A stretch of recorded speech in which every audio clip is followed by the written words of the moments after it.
Assalamualaikum warahmatullahi wabarakatuh. Perkenalkan, nama saya Otoira Kusuma. Di video kali ini saya akan menjawab tugas yang telah diberikan oleh dosen saya, yaitu Pak Rizal Fahrenti, mata kuliah Terjemah Bahasa Arab 4. Di video kali ini saya akan menjelaskan tentang definisi terjemah. Yang kedua, saya akan menjelaskan tentang konsep penerjemahan.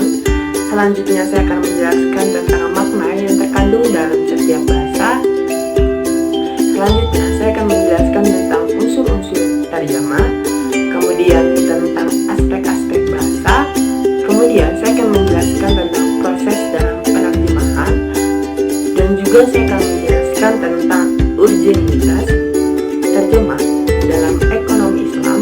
Kemudian saya akan menjelaskan tentang macam-macam terjemah, dan yang terakhir saya akan menjelaskan tentang bentuk-bentuk uslub. Akan menjelaskan definisi terjemah. Kata terjemah diadopsi ke dalam bahasa Indonesia menjadi terjemah, yang menurut asal katanya mengandung arti menjelaskan ke dalam bahasa lain. Jadi, terjemah itu adalah memindahkan dari satu bahasa ke dalam bahasa lain.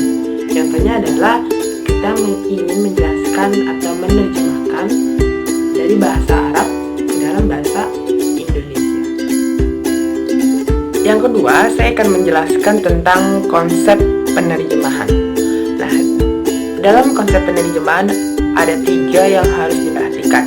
Yang pertama, penerjemah harus sesuai dengan konteks bahasa sumber dan konteks bahasa sasaran.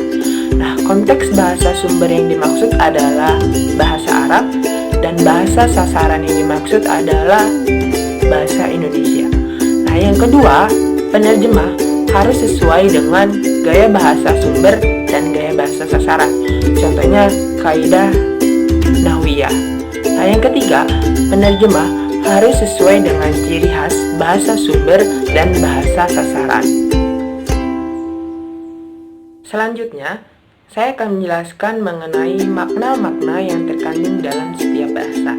Yang pertama ada makna leksikal, yang kedua makna gramatikal, yang ketiga ada makna kontekstual dan situasional, yang selanjutnya ada makna tekstual, dan yang terakhir ada makna sosiokultural. Macam-macam makna yang terkandung dalam setiap bahasa. Yang pertama itu makna leksikal, merupakan makna unsur-unsur bahasa sebagai lambang atau peristiwa dan lain sebagainya. Jadi makna leksikal ini disebut makna yang ada dalam kamus, mengingat makna yang ada dalam kamus lepas dari penggunaannya atau konteksnya. Dapat diasumsikan, jadi makna leksikal itu mengacu kepada kamus. Kedua, makna gramatikal, yaitu makna yang terbentuk antar unsur-unsur bahasa dalam satuan yang lebih besar, misalnya hubungan suatu kata dalam frasa atau klausa. Kemudian, makna kontekstual dan situasional merupakan hubungan antara ujaran dan situasi di mana ujaran itu dipakai. Nah, dengan kata lain, makna konteks ini merupakan makna suatu kata yang dikaitkan dengan situasi penggunaan bahasa. Kemudian, makna tekstual yang berkaitan dengan isi suatu teks secara keseluruhan, yang mana kata yang sama tetapi berbeda teksnya dapat menimbulkan makna suatu kata menjadi berbeda. Terakhir, makna sosiokultural. Nah, makna sosiokultural merupakan makna yang erat kaitannya dengan sosio budaya pemakai bahasa. Maksudnya adalah berkaitan dengan latar belakang si pemakai bahasa tersebut. Nah, teman-teman, setelah kita mengetahui makna-makna yang terkandung dalam setiap bahasa, selanjutnya saya akan menjelaskan mengenai unsur-unsur dalam terjemah. Yang pertama itu ada bahasa sumber, yang kedua ada bahasa sasaran, yang ketiga ada pesan, nah yang terakhir ada padan. Unsur-unsur terjemah yang pertama itu bahasa sumber. Nah, dalam konteks ini bahasa sumber merujuk kepada bahasa Arab yang merupakan penggunaan bahasa pengarang aslinya. Dalam penerjemahan, seorang penerjemah harus mempunyai kapabilitas atau kemampuan pengetahuan terhadap buku sains yang diterjemahkannya. Dengan kata lain, dia harus menguasai kemampuan terhadap buku yang diterjemahkannya. Kemudian ada bahasa sasaran, yaitu bahasa terjemahan tempat pesan gagasan itu tertuang. Bahasa sasaran ini ditujukan kepada bahasa Indonesia. Nah, dalam hal ini penerjemah harus menguasai bahasa sasaran itu sendiri. Kemudian ada unsur pesan. Unsur pesan dalam terjemah yaitu pengalihan dari bahasa asli ke bahasa sasaran, yang merupakan inti dari proses penerjemahan. Dalam hal ini juga untuk mencapai unsur pesan, yaitu adanya analisa teks agar mencegah kesalahan menerjemah. Kemudian yang terakhir, padanan. Nah, padanan dalam terjemah maksudnya itu adalah kesetaraan makna kalimat atau kata antara bahasa asli dengan bahasa sasaran, yang mana tidak berubahnya makna kiasan maupun makna gramatikal dalam bahasa aslinya.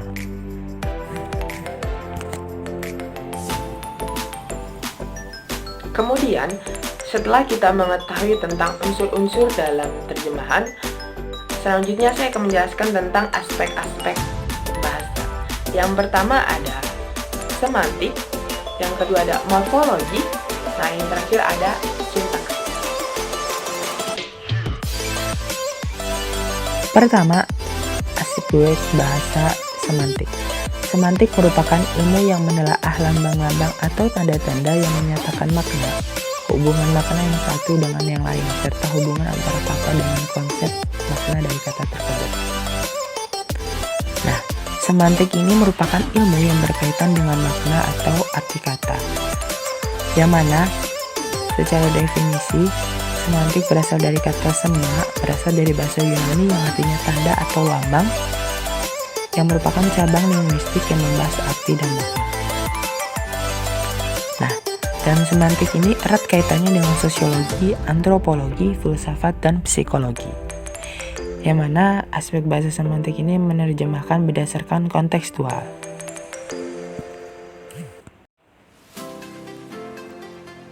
Kedua, morfologi. Morfologi dalam kajian linguistik yaitu cabang ilmu bahasa yang mengkaji seluk-beluk bentuk kata dan perubahannya, serta dampak dari perubahan itu terhadap arti. Nah,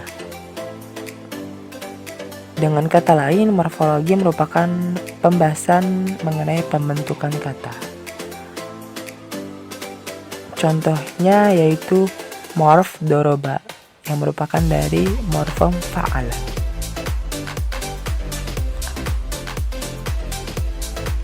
Terakhir,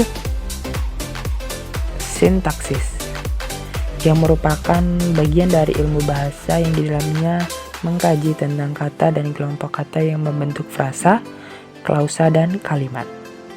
Yang mana dalam aspek bahasa sintaksis ini mengkaji struktur frasa dan kalimat. Yang kedua juga membahas tentang hubungan antar kata dan hubungan antar kalimat. Selanjutnya, saya akan menjelaskan tentang proses penerjemahan. Langkah pertama yang harus dilalui yaitu penjajakan atau tanning. Nah, dalam proses ini, penerjemah berusaha untuk mengenal seluk-beluk teks bahasa sumber yang hendak ia terjemahkan. Mulai dari mengetahui siapa pengarang teks bahasa sumber tersebut, jenis teks bahasa sumber tersebut yang hendak ia terjemahkan, kemudian tempat diterbitkannya teks bahasa sumber, tahun diterbitkannya, dan lain sebagainya. Proses yang kedua itu penguraian atau analisa. Nah, setelah penerjemah mengenal betul atau akrab dengan teks bahasa sumber yang hendak ia terjemahkannya, selanjutnya ia mulai melakukan tugas berat, yakni menganalisa teks bahasa sumber secara cermat dan hati-hati. Nah, proses yang kedua itu adalah pemahaman atau understanding. Nah, setelah memanggal kalimat yang hendak ia terjemahkan menjadi beberapa bagian yang sesuai, penerjemah selanjutnya berusaha menggabungkan kembali bagian-bagian tersebut dalam bentuk yang bisa ia pahami atau bisa direspon secara emosional.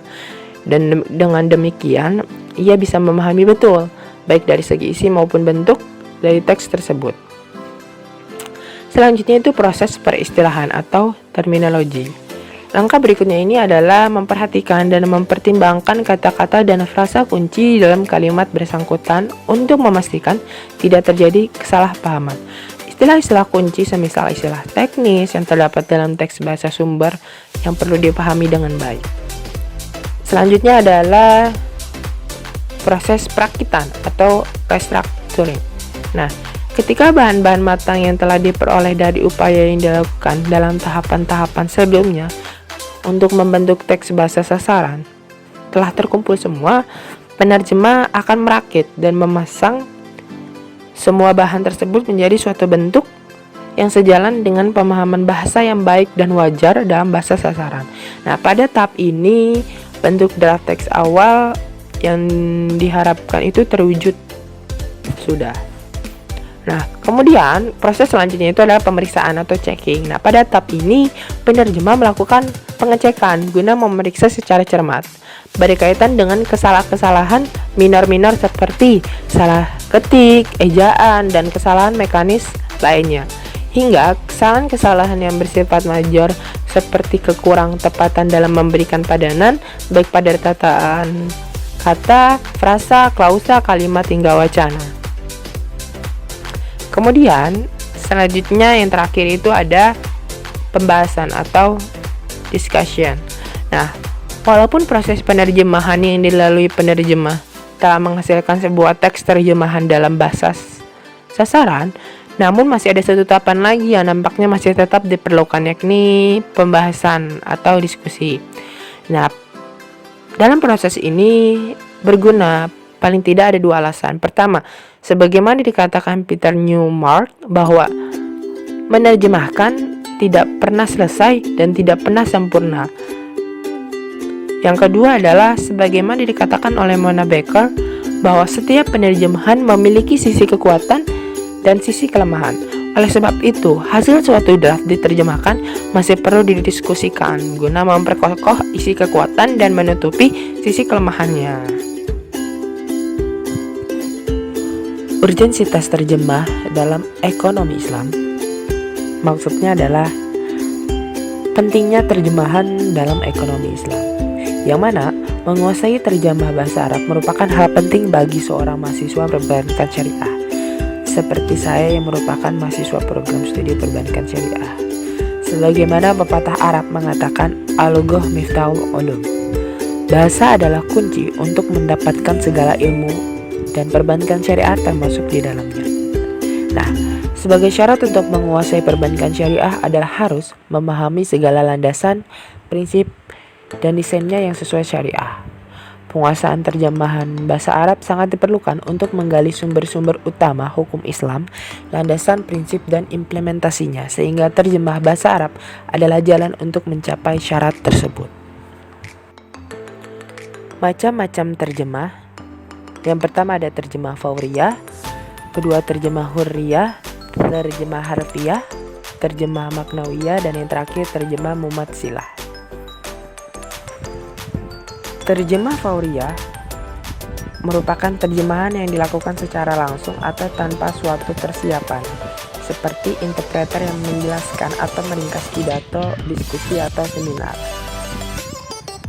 Jika demikian, yang lebih tepat adalah merupakan jenis terjemahan yang dihadirkan langsung begitu teks sumber selesai diucapkan atau dituliskan.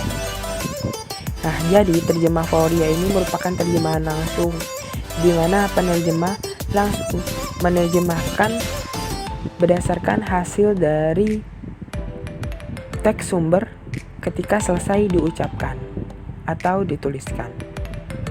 Nah, terjemah fauriyah itu juga memiliki antonim atau sebaliknya yang dikenal dengan terjemah tidak langsung atau al-tarjamah al-tahdiriyah. Terjemah hurriyah merupakan terjemahan bebas tanpa terikat alih bahasa, kata, ataupun kalimat. Nah, tujuan penerjemahan ini menyampaikan makna yang terkandung di dalam teks. Nah, gaya terjemah ini menuntut penerjemah untuk kreatif dalam mengalihbahasakan agar enak dibaca oleh pembaca. Nah, contohnya itu nizam yang bisa diartikan dengan sistem atau kebijakan.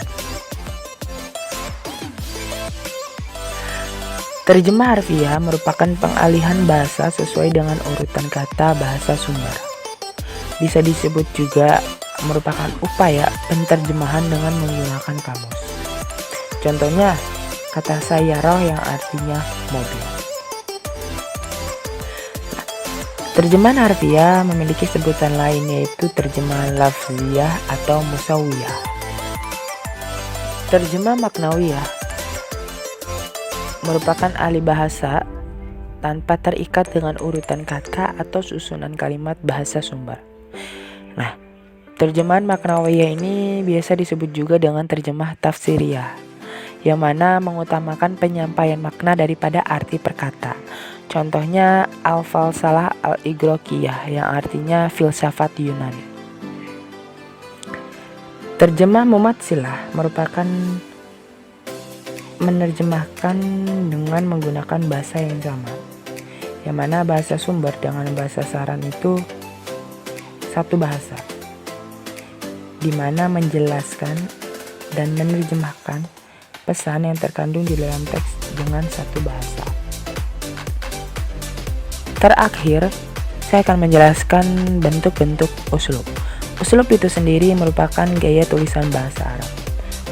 Bentuk-bentuk uslub itu terdiri dari uslub syarti, uslub qasam, uslub madi dan zammi, uslub ta'ajub, uslub igro dan tahzir, uslub ihtishas, uslub ihtihadsa, uslub istifham.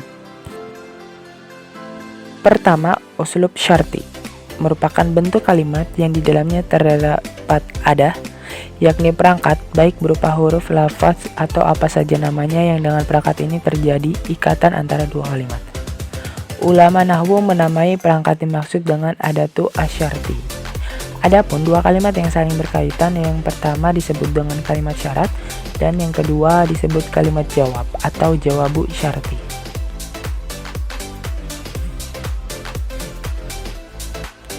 Kedua, uslub qasam.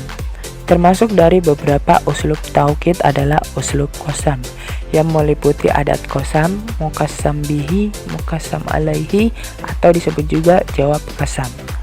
Contohnya, wallahi inna dima'a asyuhada'i turwi gorsal hurriyah. Nah, adat qasam pada contoh tersebut adalah huruf waw. Sedangkan lafaz jalalah itu disebut muqassam bihi, sedangkan muqassam alaihi adalah kalimat inna dima'as syuhada iturwiya gorsal hurriyah. Selanjutnya tentang uslub madi dan zammi. Secara bahasa, madi artinya pujian atau ungkapan perasaan senang dan simpatik.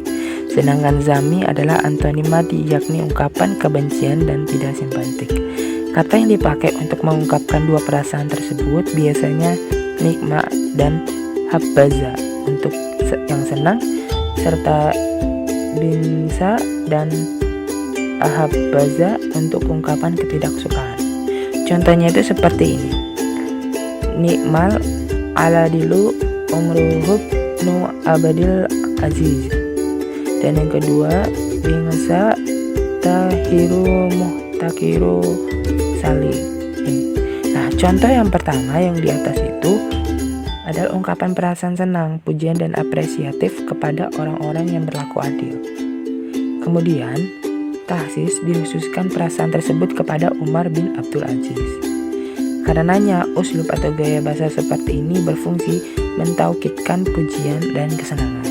Nah, demikian pula sama halnya pada contoh kedua itu penghususan untuk perasaan tidak senang.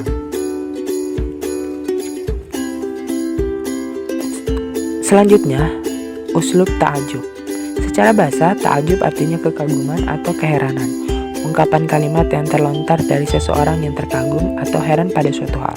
Nah, ada pola atau bentuk kalimat yang secara khusus dipakai oleh orang Arab saat mengekspresikan kekaguman mereka pada sesuatu atau keadaan. Contohnya seperti ini. Ya lajama li zahri firrobi'i mi'a daba mi'an naili.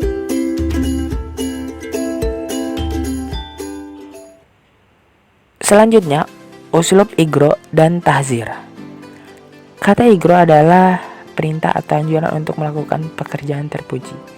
Jadi, uslub igro itu bisa dikatakan pola pembentukan kalimat atau gaya bahasa yang dipakai untuk penganjuran atau harapan melakukan perbuatan terpuji.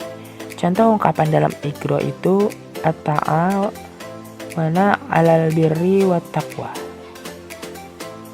Nah, urusan atau hal terpuji yang dianjurkan itu disebut dengan mugron bihi. Kemudian, mengenai tahzir adalah perintah atau peringatan untuk tidak melakukan pekerjaan tercela. Nah, usul tahzir itu sendiri merupakan pola pembentukan kalimat peringatan agar tidak melakukan perbuatan tercela. Contohnya, al-i'tida'a alal mar'afikil amah. Nah, dalam hal tercela yang diperingatkan itu disebut dengan muhaddaron minhu. Uslub ihtisas. Nah, uslub ihtisas adalah uslub atau gaya bahasa yang isim zahirnya disebutkan setelah dhamir mutakallim untuk menjelaskan dan mempertegas maksud dari pembicaraan. Contohnya itu adalah alaina al-muslimin an tamassaka bil qur'ani was sunnah. Nah, isim zahir yang menjelaskan maksud dalam isim dhamir dengan muhatasu. Nah, bisa juga isim zahir disebutkan setelah dhamir muhatab. Namun hal seperti ini sangat jarang.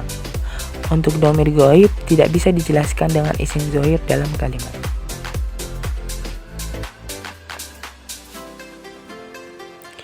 Selanjutnya, uslub istighotsah.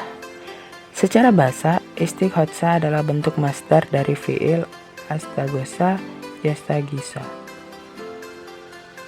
yang artinya meminta pertolongan atau bantuan. Jadi, uslub istisghasa adalah bentukan kalimat yang dipakai oleh orang Arab untuk meminta bantuan atau pertolongan. Pada hakikatnya, uslub ini termasuk dalam bagian uslub nida, yakni untuk memanggil. Hanya bedanya panggilan dalam uslub istighosa dikhususkan kepada zat atau orang yang bisa menolong permasalahan. Contohnya, ya Allah mangkubi al-huruf. Terakhir, uslub istifham. Uslub istifham merupakan bentuk atau pola kalimat interrogatif, yakni satu bentuk kalimat untuk menanyakan sesuatu atau segala hal yang berkaitan dengan sesuatu tersebut. Nah, ada beberapa perangkat untuk membentuk uslub ini dan disebut perangkat interrogatif. Alhamdulillah, tugas yang telah diberikan oleh dosen saya telah saya jawab dalam video ini. Semoga video ini bermanfaat untuk kita semua. Kurang lebihnya mohon maaf. Wabillahi taufiq wal hidayah. Wassalamualaikum warahmatullahi wabarakatuh. Jangan lupa di like, komen, dan share.